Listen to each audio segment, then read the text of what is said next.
అంటే మీరు మాట్లాడుకుంటారు కదా అని చెప్పి ఇంకా కొంచెం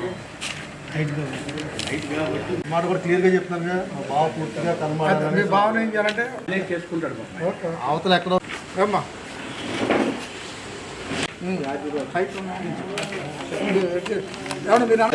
వర్ధిల్లాలి కాంగ్రెస్ పార్టీ, వర్ధిల్లాలి కాంగ్రెస్ పార్టీ. యువనేత ఏమన్నా తీసేక్కడ నుంచోండి. మన వాళ్ళు చాలా మారుతూ ఉంటారు కదా, దాంట్లోనే స్టాండర్డ్ ఉన్నవాళ్ళు కొద్దిమంది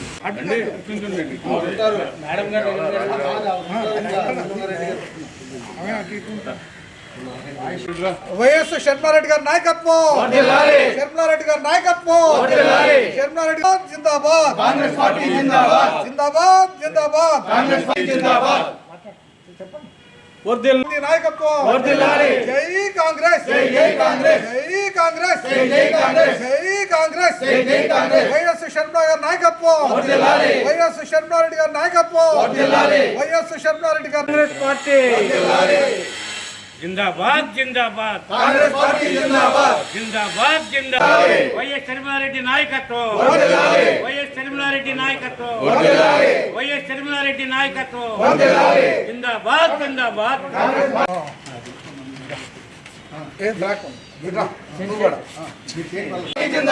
జిందాబాద్, జిందాబాద్. వైఎస్ షర్మిలారెడ్డి నాయకత్వం, వైఎస్ షర్మిలారెడ్డి నాయకత్వం, వైఎస్ షర్మిలారెడ్డి నాయకత్వం. జిందాబాద్, జిందాబాద్. షర్మిలారెడ్డి గారి నాయకత్వం, షర్మిలారెడ్డి గారి నాయకత్వం, షర్మిలారెడ్డి గారి నాయకత్వం, షర్మిలారెడ్డి గారి నాయకత్వం. జై కాంగ్రెస్, జై కాంగ్రెస్, జై కాంగ్రెస్, జై కాంగ్రెస్, జై కాంగ్రెస్, జై కాంగ్రెస్, జై కాంగ్రెస్, జై కాంగ్రెస్. షర్మిలారెడ్డి గారి నాయకత్వం, షర్మిలారెడ్డి గారి నాయకత్వం, షర్మిలారెడ్డి గారి నాయకత్వం, మల్లికార్జున ఖర్గే గారి నాయకత్వం.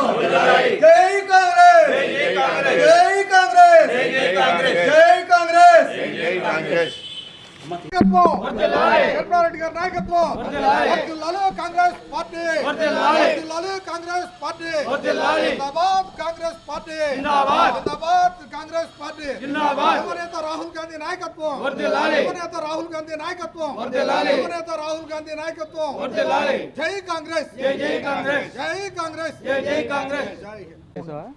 పిసిసి అధ్యక్షులు వైఎస్ షర్మిలారెడ్డి గారి 53వ జన్మదినోత్సవ సందర్భంగా శుభాకాంక్షలు తెలియజేసుకుంటూ ఆ జన్మదినోత్సవాన్ని పురస్కరించుకుని ఇవాళ జిల్లా కాంగ్రెస్ కార్యాలయంలో కేక్ కట్ చేసుకోవడం జరిగింది. ఇవాళ షర్మిలారెడ్డి గారు అనేక కష్టాలు పడి ఆ రోజున జగన్ తోటి పాదయాత్రలో 3000 కిలోమీటర్ల పైచులకు చేసినటువంటి గొప్ప నాయకురాలు. ఇవాళ కాంగ్రెస్ పార్టీ బాధ్యతలు స్వీకరించి మరి ఇలా రాజశేఖర రెడ్డి గారు ఆ రోజున ఏదైతే కళ్ళకన్నారో ఇవాళ మరి రాహుల్ గాంధీని ప్రధాని చేయటం ధ్యేయంగా పనిచేస్తామని చెప్పినటువంటి గొప్ప నేత మరి మన వైఎస్ షర్మిలారెడ్డి గారు. షర్మిలమ్మ గారు ఒకటే ఆలోచన, ఇవాళ కాంగ్రెస్ పార్టీని మళ్ళీ తిరిగి అధికారంలో తేవడానికి దేశంలో రాహుల్ గాంధీని ప్రధాని చేయడమే ధ్యేయంగా పనిచేస్తామని చెప్పి కార్యకర్తలందరికీ ధైర్యం కల్పించి ప్రతిసారి కాంగ్రెస్ పార్టీ కార్యకర్తలందరినీ కూర్చోబెట్టి ఒకటే చెప్తున్నారు, మనం ఇవాళ కూటమి ప్రభుత్వం వచ్చి మరి 100 రోజులు అయినప్పటికీ ఆడు ఏదైతే 6 గ్యారెంటీలు చెప్పారో అనేక సంక్షేమ కార్యక్రమాలు చెప్పారు, ఇవాళకి అమలు జరపట్లేదు. ఆ జరపకపోవడమే కాకుండా జగన్మోహన్ రెడ్డి మీద సెక్కి మరి ఇచ్చినటువంటి మరి ఏదైతే అదానికి దగ్గర 1750 కోట్లు తీసుకున్నారని చెప్తే దాని మీద కూడా ఎంక్వైరీ వేయట్లేదంటే ఇవాళ చంద్రబాబు నాయుడు గారికి జగన్మోహన్ రెడ్డికి ఉన్న అండర్స్టాండింగ్ ఏమిటో చెప్పాలి. అంటే ఈ ఇద్దరికి అండర్స్టాండింగ్ కలిపిన వ్యక్తి నరేంద్ర మోడీ అనే విషయం అందరికీ అర్థమవుతుంది. ఈ నరేంద్ర మోడీ గారికి తలవొక్కి పనిచేయడానికి ఈ రాష్ట్రంలో ఎవరో ప్రజలు లేరు. కాబట్టి ఇప్పటికైనా చంద్రబాబు నాయుడు గారు వెంటనే మీరు కమిషన్ వేస్తారా, వాళ్ళు న్యాయ విచారణ జరిపించాలి.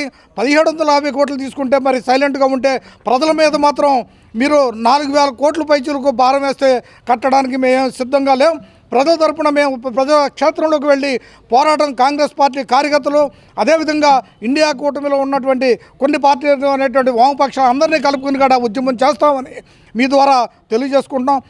జన్మదినోత్సవ సందర్భంగా మరి షర్మిలారెడ్డి గారికి ఆ భగవంతుడు ఆయుర ఆరోగ్యాలు ఇచ్చి ఇంకా పార్టీకి కష్టపడి పనిచేసి తిరిగి కాంగ్రెస్ పార్టీని అధికారంలో తేవడానికి పాల్పంచుకుంటూ దాంట్లో మేమందరం కూడా ఆవిడ వెనకాల బాధ్యతగా వ్యవహరిస్తామని చెప్పి మీ ద్వారా తెలియజేసుకుంటూ జన్మదినోత్సవ శుభాకాంక్షలు తెలియజేసుకుంటున్నాం.